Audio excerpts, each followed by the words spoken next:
I'm Patty Arvielo, founder and president of New American Funding.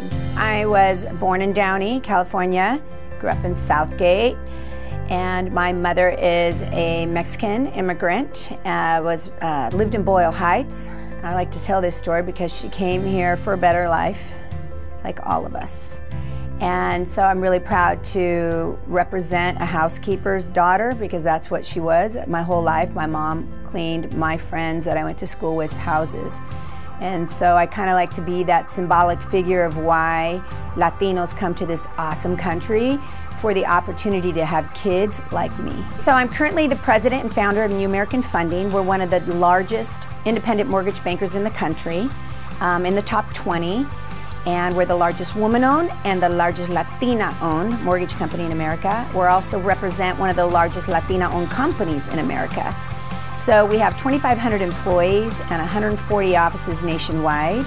And we make up here our corporate office in Southern California, and we are 43% minority employed and 58% women over male in the financial services industry, which is big because it's male dominant, mostly Caucasian. So I'm super proud that we've built a company that's extremely diverse, and that I have, I'm bringing up like the next generation of Latinos and African Americans, that we're serving communities that are underserved across the country, but we're mirroring the communities with successful leaders within my organization. So we provide financing for homes, which a lot of people don't know this, but home ownership is the #1 key to wealth in this country. It's the American dream. It's, if you ask Latinos, one of the most important things, not only for themselves, but for their family. That a lot of people don't understand that when immigrants come here, the fact that they can own a piece of this great country is highly important. So I'm really happy to say that we serve more Latinos by percentage in home ownership than the banks in America.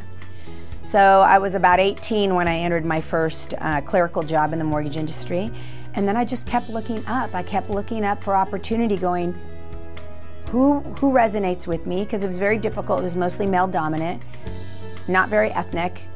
So I was like, who resonates with me? So I would just look for somebody that I thought that was better and smarter than me and just start emulating them and then follow their career path. So I became an entry-level person and soon went into sales when I was 19. So I just kept climbing that ladder and looking up and looking for opportunity, because I knew I was a hard worker and I knew I was very smart and I could learn. But I needed to see myself, and that's why I think mentorship and mirroring is so important, especially in the Latino community. We lack leadership and we lack role models. So I'm proud to say now in my later part of my career that is really why I like to put myself out there, so that the young Latinas can see themselves in me, knowing right now that Latinas make up the largest amount of self-employment. They're opening new businesses faster than any other demographic, Latinas, and also entering college at a more rapid pace than any other demographic. So I want them to see me and go, yo, I can be her because I'm so much smarter than her. I'm graduating college. So I think that's really important.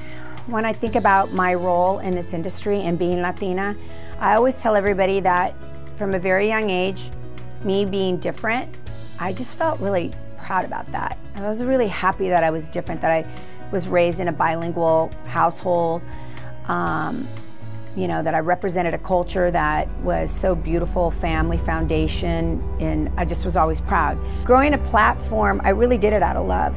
I really did it out of love for our Latino community. So there's just this desire or responsibility for me being the oldest in my family, that I know that the desire for home ownership is important. Never Stop, Never Settle could be my middle name. Honestly, you have to define your goals early on. And you have to define not only your personal well-being goals, but what your financial goals are. I just have this drive in me to continually want to keep going and making things better for other people, continually trying to make my company a better place to work, continually trying to outreach more people to get them into homes. So now I just say I'm working for the icing on the cake. So I'm always working, but I'm working for something. So I want to create generational wealth, not only for me, but for my family and for others, especially for the people that work at my company. I have extremely successful Latinos working my companies. I have Latinas that are rolling like 7 figures. And the fact of the matter is that we're not portrayed that way. And I want to make sure that I'm showing America that we have a positive impact on this country and that we're owning companies and we're successful within the organizations that we work for as long as we're inspired and felt like we're important, which we are. So I think that, yeah, I'm never going to stop. I'll stop one day. We're all stopping one day, right? I'm not stopping now.